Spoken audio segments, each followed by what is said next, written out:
In the dim pre-dawn glow of Manhattan's bustling heart, the Halsted Tower loomed like a sentinel of steel and glass, its lobby a cavern of polished marble and hushed efficiency. At precisely 6:15 a.m., a man in a faded gray maintenance uniform pushed a utility cart down the corridor, the wheels whispering softly against the floor. He wiped down the expansive windows overlooking the street, empty discreet trash bins tucked behind potted ferns and mopped faint scuff marks with methodical strokes.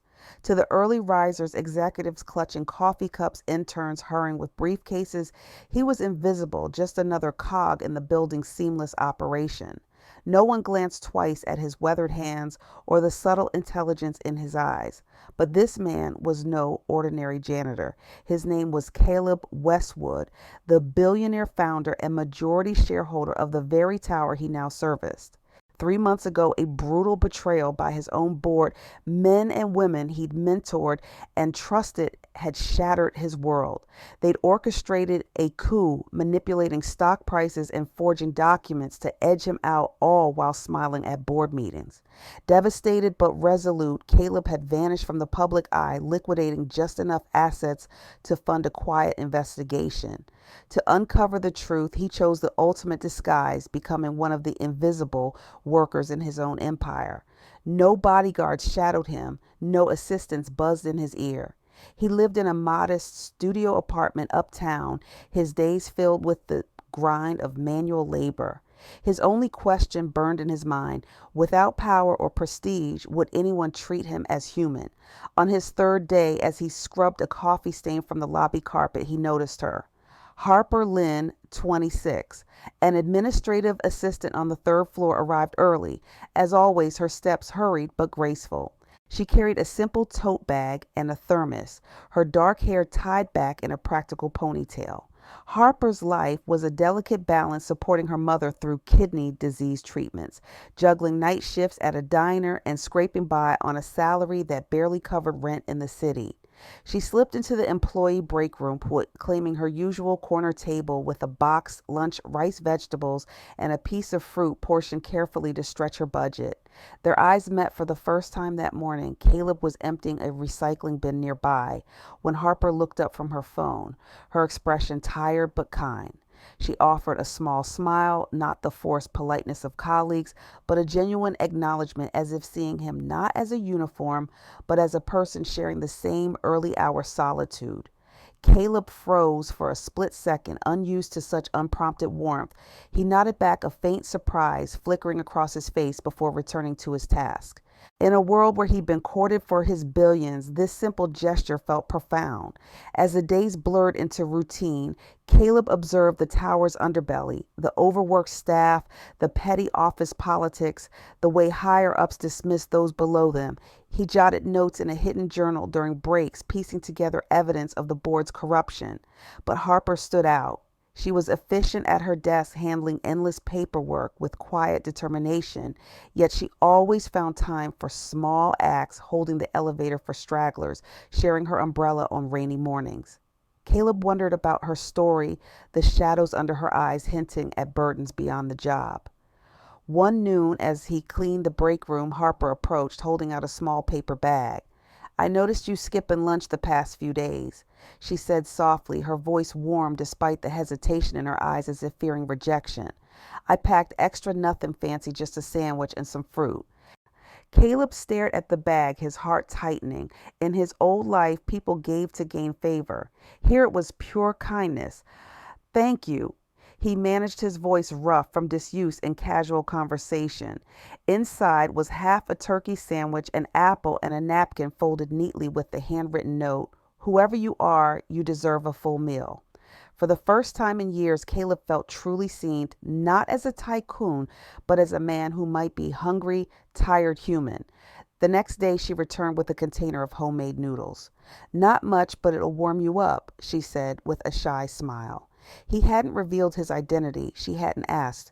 In her quiet generosity, despite her own struggles, Caleb glimpsed a truth he'd come to seek. Real compassion came not from abundance, but from empathy born of scarcity.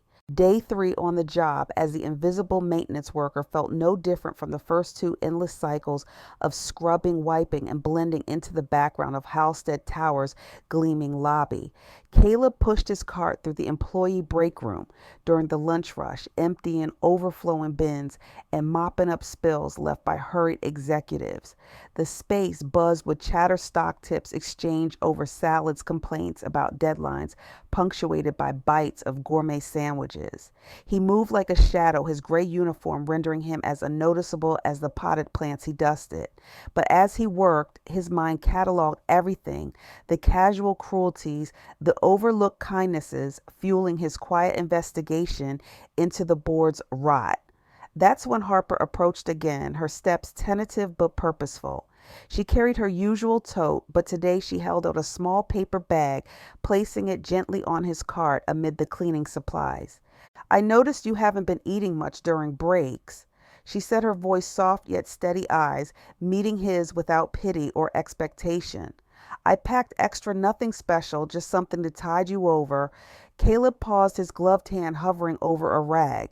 He glanced inside, half a roast beef sandwich on whole grain, a ripe pear, and a napkin folded with care. Scrawled on it in neat handwriting, "Whoever you are, you deserve a full meal." The simplicity hit him like a wave, no strings, no agenda. In his former life, lunches were power plays, lavish spreads to seal deals or impress investors. Here it was genuine concern from someone who likely had little to spare. "Thank you," he replied, his tone gruff from disuse in personal conversations. "You didn't have to." She shrugged, a faint smile tugging at her lips.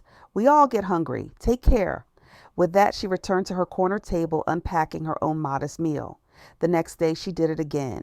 As Caleb cleaned the microwave, Harper set down a container of homemade vegetable stir-fry over rice. "Not fancy, but it'll warm you up," she said, her eyes briefly flickering with fatigue, shadows from late nights at the diner or hospital visits he suspected. He hadn't shared his story. She hadn't pried into his. Yet in these small acts, Caleb felt a crack in his armored resolve. Harper's generosity stemmed from empathy, not abundance. Her paycheck stretched thin by medical bills, her lunches portioned to last. He ate the food in a quiet stairwell, the flavor simple but nourishing, and for the first time since his downfall, he felt a spark of human connection untainted by motive. As the week progressed, their interactions grew subtly. Caleb overheard snippets of her life, a phone call to her mother about dialysis appointments, a sigh over mounting expenses.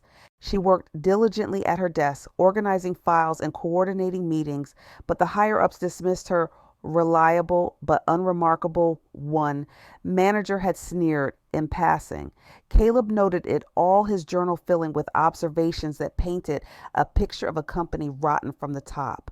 One afternoon, as he emptied her floor's trash, the topic of layoffs floated in hushed whispers among staff. Caleb's ears perked up. He knew from his hidden vantage that cuts were imminent, a cost-saving measure pushed by the board to boost quarterly profits. In the break room later, Harper sat alone, her lunch half eaten. She caught his eye and offered a weary nod. "Rough day, Ed," he ventured, breaking his usual silence. She glanced up, surprised but not offended. "Just the usual grind. Rumors about job cuts makes you wonder who's next." She paused, then added lightly, "But hey, at least the coffee's free." Caleb nodded, masking his inner turmoil. This was the system he'd built, efficient, profit-driven, blind to the human cost. Harper's quiet resilience gnawed at him. She gave without expecting, even as her world teetered. That evening, reviewing his notes in his sparse apartment, he realized her kindness wasn't naive. It was defiant, a refusal to let hardship harden her heart. In her, he saw the antithesis of his betrayers, compassion born from scarcity, not surplus.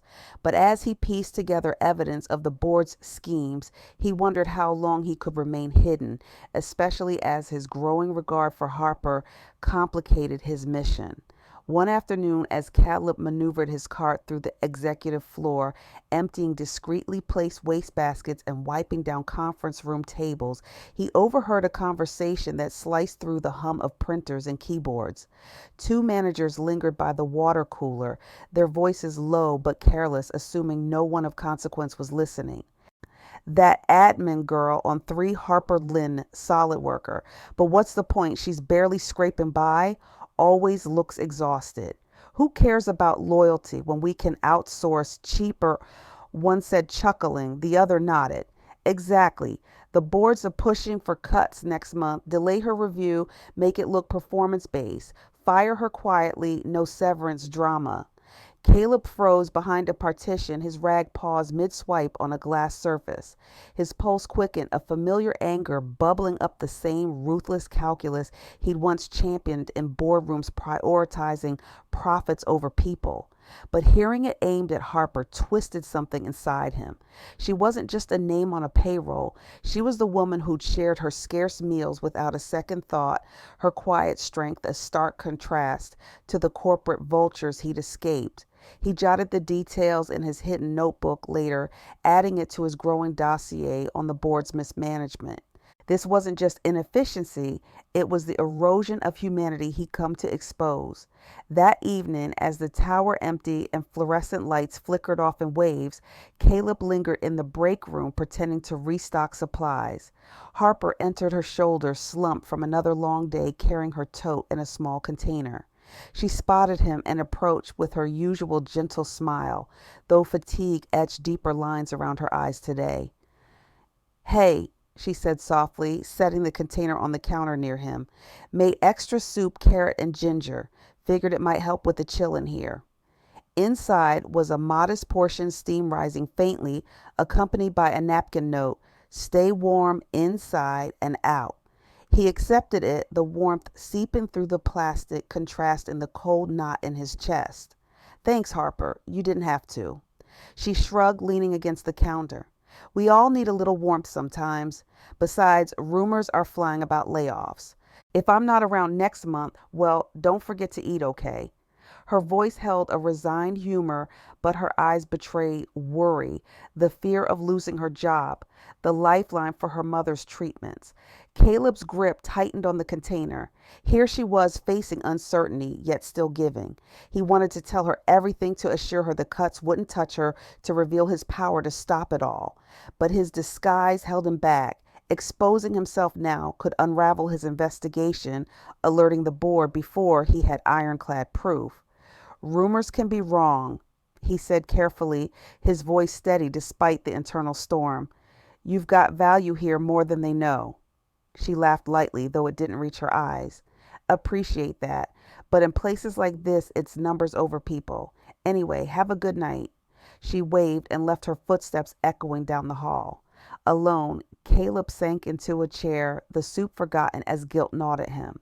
He'd come to observe, to gather evidence from the shadows, but Harper's kindness had pierced his armor. This wasn't abstract anymore. It was personal. That night in his sparse apartment, he pored over his notes under a single lamp. The board's schemes, embezzlement masked as expenses, insider trading whispers were crystallizing. But intervening for Harper meant risking exposure. Could he stay hidden, letting her dangle in uncertainty? Or was it time to act, even if it meant shattering the fragile trust building between them? For the first time, his quest for justice felt entangled with something deeper, a pull toward her that complicated everything. The next day dawned with an undercurrent of tension rippling through Halstead Tower. Whispers had spread like wildfire overnight.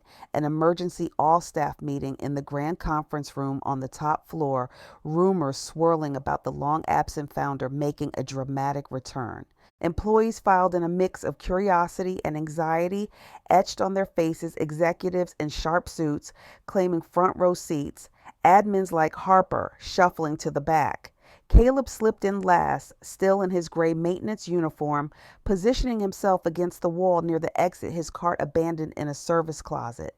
He blended seamlessly into the periphery, just another faceless worker amid the crowd of over 200. Harper sat in the last row, her posture rigid, clutching a cardboard box of personal items on her lap, a framed photo of her mother, a few notebooks, her thermos. She'd been called into her supervisor's office that morning, handed a pink slip with curt efficiency, performance issues, budget constraints. No warning, no severance. Her eyes were red-rimmed but dry. She'd cried in the bathroom stall, then steeled herself. The job was her anchor, the steady income that paid for her mother's dialysis. Without it, everything unraveled. She scanned the room, spotting the man from maintenance, Caleb, across the way, offering him a faint nod. He returned it, his expression unreadable. The head of the board, Victor Hargrove, a slick man in his 50s with a perpetual smirk, strode to the podium, tapping the microphone. "Thank you all for coming on short notice." He began, his voice booming through the speakers. "As you may have heard, we're facing some restructuring. Efficiency is key in these economic times. We'll be implementing changes to streamline operations, which may include adjustments to staffing." Murmurs rippled through the audience. Harper's grip tightened on her box, her mind racing to the stack of medical bills at home. But as Hargrove droned on about synergies and bottom lines, the rear door creaked open. Heads turned as Caleb stepped forward, shedding his maintenance jacket like a skin, revealing a crisp shirt beneath. He walked down the aisle with deliberate calm, pulling a slim wallet from his pocket and flashing an ID badge that gleamed under the lights, the founder's access card embossed with the company seal. Gasps echoed. Hargrove's face drained of color, his speech faltering to a halt. The room fell into absolute silence as Caleb reached the stage, taking the microphone with quiet authority. "My name is Caleb Westwood," he said, his voice steady and resonant, carrying the weight of years and power. "I am the chairman and founder of this company, owner of Halstead Tower, and for the past week I've been working among you as a maintenance worker, unseen, unacknowledged." Murmurs erupted into stunned whispers. Phones were pulled out, but Caleb raised a hand, silencing them. "I didn't come back to reclaim a throne. I came to see what this place has become in my absence, and what I found was a system that values numbers over lives." His gaze swept the room, landing on Harper. "This woman, Harper Lynn, was fired this morning for being inefficient, for being poor, tired, unremarkable in your eyes. But in my time here, she was the only one who treated me like a human being." He reached into his pocket, unfolding an old napkin with faded ink. "Whoever you are, you deserve a full meal." He held it up for all to see. "She shared her lunch with me, not because I was a billionaire, but because I looked hungry. In a building full of power and privilege, she was the one person who saw beyond the uniform." The room hung in suspended shock. Hargrove stammered, "Mr. Westwood, this is highly irregular." "Irregular." Caleb cut in, his tone sharpening. "Like the embezzlement I've uncovered, the insider deals. You've turned my company into a machine that chews people up." He turned back to the audience. "Harper isn't fired. In fact, she's promoted to head a new department on employee welfare, reporting directly to me." Harper's eyes widened, the box slipping slightly in her lap. The applause started slow, then built, but Caleb's revelation hung heavy, the air thick with realization and unease. In the aftermath of Caleb's revelation, Halstead Tower buzzed with a mix of awe and unease. Whispers followed him down the halls, employees stealing glances at the man who'd scrubbed their floors only days before. The board scrambled, their schemes unraveling under the weight of his evidence. Resignations poured in and audits were launched. But Caleb didn't reclaim his corner office with triumphant fanfare. He worked from a modest desk on the main floor, dressed in simple button-downs and slacks, insisting on open-door policies and town halls where voices from every level were heard.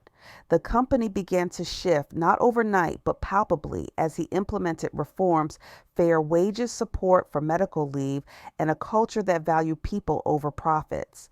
Harper, reinstated that very afternoon, found herself thrust into a new role, leading the freshly created Employee Wellness Department. It wasn't charity or favoritism. Caleb had seen her insight firsthand, her ability to spot quiet struggles, to offer help without expectation. She reported directly to him, her first task: auditing staff needs anonymous surveys on work-life balance proposals for on-site counseling, even a subsidized cafeteria program. At first, she navigated the change with caution, her desk piled with files, her mind racing with imposter syndrome. "Why me?" she asked him during their first meeting, her voice steady but searching. "Because you understand what it means to be overlooked," he replied, meeting her gaze across the table. "You've lived it, and you've risen above it with grace." As weeks turned to months, their professional partnership deepened into something more personal. Caleb joined staff lunches in the cafeteria, trading his former isolation for shared tables where laughter mixed with honest talk. Often he'd seek out Harper's spot, their conversations weaving from work strategies to lighter topics, her mother's improving health, his rediscovered love for quiet evenings with a book. He shared fragments of his past, the loneliness of boardroom battles, the betrayal that had driven him into hiding.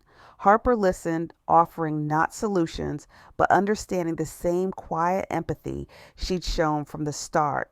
One late afternoon, as golden light filtered through the tower's windows, Harper slipped into Caleb's office with her familiar paper bag. The container inside held homemade chili steam curling from the lid, accompanied by a napkin note. I know who you are now, but whoever you are, you still deserve to eat full. She set it on his desk with a soft smile lingering by the door. Figured you might skip dinner again with all these reports. Caleb looked up from his laptop, the note in hand, a warmth spreading through him that had nothing to do with the food. Harper, thank you, not just for this. He stood closing the distance between them. For the first time since his return, he felt unburdened, no disguises, no secrets.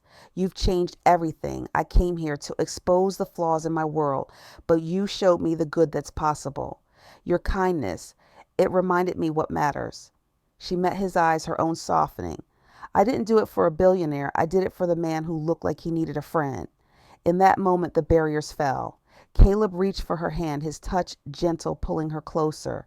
Their kiss was tentative at first, then deepening with the weight of unspoken truths, a connection forged not in boardrooms or shadows, but in shared meals and silent understanding. When they parted, he whispered, I'm fuller than I've ever been because of you. In From then on, their lives intertwined seamlessly. Harper thrived in her role, her programs transforming the tower into a place where employees felt valued. Mental health days, support groups for caregivers like her. Her mother's condition stabilized with better insurance coverage, Caleb quietly ensured. He in turn didn't revert to his isolated penthouse existence. Instead, he embraced the simplicity he discovered, often joining Harper for walks in Central Park or quiet dinners at her modest apartment. In the end, Caleb realized his quest had yielded more than justice. It had revealed that true worth wasn't in titles or fortunes, but in being seen, truly seen, by someone who chose kindness amid their own storms. And in Harper, he'd found not just a partner, but the light that banished his shadows forever.